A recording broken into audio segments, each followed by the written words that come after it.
bertambahnya jumlah sel atau ukuran sel atau volume sel, sehingga tumbuhan yang tadinya hanya 5 cm, terus dia akan tumbuh menjadi 10 cm. Itu pertumbuhan, ya. Lalu sekarang perkembangan. Kalau perkembangan itu adalah proses menuju ke kedewasaan atau kematangan fungsi organ. Kalau di tumbuhan, contohnya itu ketika tumbuhan menghasilkan yang namanya buah. Nah, kalau tumbuhan udah berbuah, berarti menandakan dia udah matang. Fungsi organ kelaminnya itu udah matang sehingga bisa menghasilkan buah yang sering kalian makan. Paham ya? Itu konsep pertumbuhan dan perkembangan. Kita akan belajar konsep tersebut pada tumbuhan. Di mana tadi tumbuhan itu akan tumbuh dari mulai yang namanya biji kan? Kalian nanam biji terus tiba-tiba jadi pohon. Berarti dari biji dulu. Nah, kalau dari biji itu ada yang namanya proses perkecambahan. Jadi dari biji nanti terjadi proses perkecambahan. Kemudian setelah berkecambah, nanti biji itu setelah berkecambah akan tumbuh dan berkembang. Jadi terjadi yang namanya pertumbuhan dan perkembangan. Tuh. Nah, sekarang kita akan bahas dulu apa itu perkecambahan. Nah, apa itu Kak perkecambahan? Jadi kalau perkecambahan itu, perkecambahan adalah berakhirnya masa dormansi biji. Masa dormansi biji. Ingat ya, berakhirnya masa dormansi biji. Apa itu masa dormansi? Jadi masa dormansi itu adalah masa inaktif dari biji itu sendiri. Jadi biji yang kalian tanam sebelum kalian kasih air itu dalam keadaan inaktif atau dalam keadaan dorman atau dormansi. Oke, jadi di proses perkecambahan ini ada biji nih. Oke, ini biji. Kemudian si biji ini akan melalui proses yang namanya imbibisi. Ini biji, lalu biji itu kan ketika kalian tanam di tanah, kalian kasih air. Oke, di sini ada air. Tetesan-tetesan air. Nah, ketika air masuk ke dalam biji, itulah yang disebut dengan proses imbibisi. Imbibisi. Jadi imbibisi itu adalah masuknya air ke dalam biji. Paham ya? Oke, setelah terjadinya imbibisi, air udah masuk nih. Terus air itu akan membuat, ini masih biji lagi, hormon giberelin yang ada di dalam biji. Ditulis giberelin ya, giberelin itu aktif. Giberelin itu apa Kak? Jadi giberelin itu adalah hormon pada tumbuhan yang berperan dalam proses perkecambahan. Jadi dengan adanya air yang masuk ini akan mengaktifkan hormon giberelin. Lalu setelah giberelin itu aktif, giberelin juga akan mengaktifkan enzim-enzim hidrolisis seperti protease, kemudian lipase, serta amilase. Nah, semuanya jadi aktif dengan adanya hormon giberelin. Lalu setelah aktif nanti gimana? Setelah aktif nanti si enzim-enzim tersebut akan memecah cadangan makanan yang ada pada biji. Di sini cadangan makanan dipecah.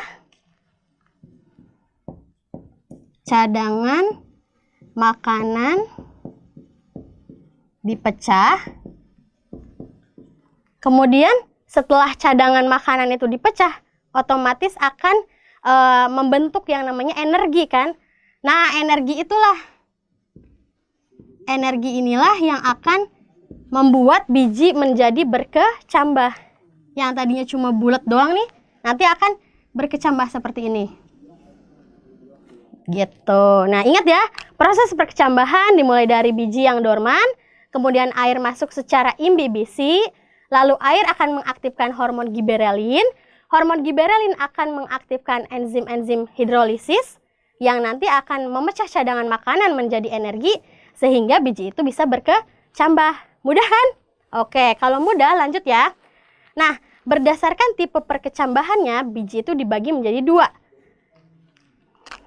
Tipe perkecambahan.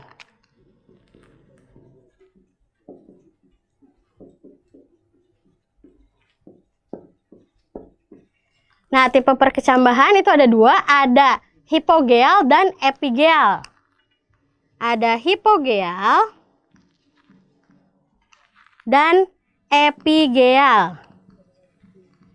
Oke, kalau hipogeal itu adalah si kotiledonnya itu, keping bijinya ini, kalian ketika coba kalian pegang biji kedelai, lalu kalian belah, itu ada 2 keping, berarti itu namanya keping biji, ya. Nah, si kotiledonnya itu di hipogeal itu akan tetap tinggal di dalam tanah. Contohnya pada biji jagung, padi, dan kacang kapri.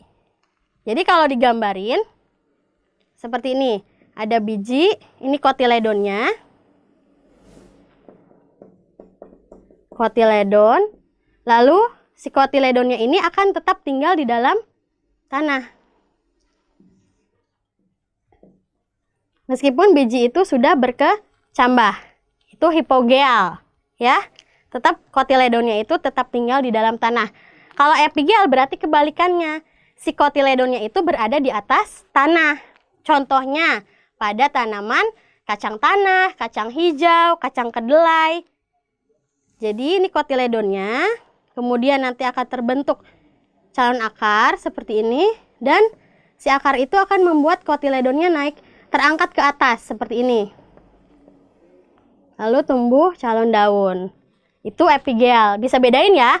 Kalau hipogeal itu kotiledonnya di dalam tanah, kalau epigeal kotiledon kebalik. Iya benar, hipogeal itu kotiledonnya di dalam tanah. Kalau epigeal kotiledonnya di atas tanah, yang ini. Ini kotiledon. Paham ya tentang perkecambahan dan tipe perkecambahan. Sekarang setelah berkecambah tadi biji itu akan mengalami yang namanya pertumbuhan. Di sini ada pertumbuhan. Nah, perlu kalian tahu bahwa pertumbuhan pada tumbuhan itu dibagi jadi 2. Ada pertumbuhan primer. Yang pertama ada pertumbuhan primer. Kemudian ada pertumbuhan sekunder. Nah, lalu bedanya apa, Kak? Jadi kalau pertumbuhan primer itu adalah pertumbuhan yang menyebabkan tumbuhan itu menjadi tambah tinggi atau tambah panjang. Jadi akar dan batangnya menjadi bertambah panjang atau tinggi. Itu pertumbuhan primer. Ya. Nah, kalau pertumbuhan primer itu disebabkan, oke tadi apa pertumbuhan primer? Akar batang bertambah panjang. Nah, kemudian pertumbuhan primer ini disebabkan oleh aktivitas yang namanya aktivitas meristem apikal. Meristem apikal. Apa sih, Kak, meristem apikal itu? Jadi meristem apikal itu adalah jaringan meristem yang selalu membelah dan letaknya di ujung akar dan ujung batang.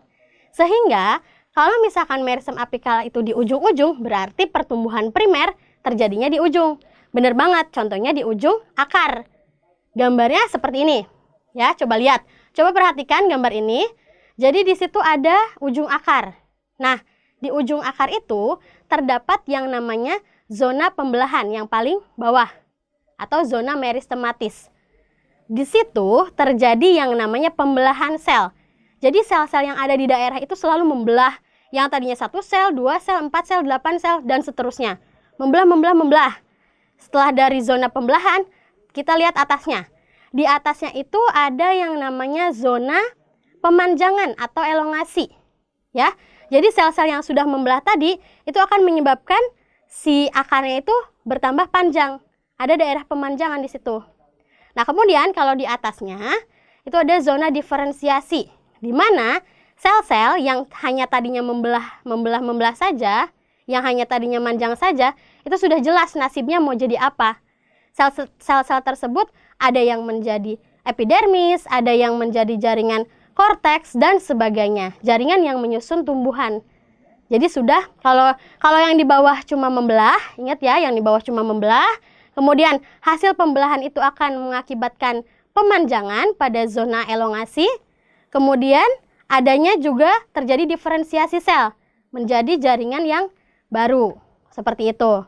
Itu pertumbuhan primer pada ujung akar.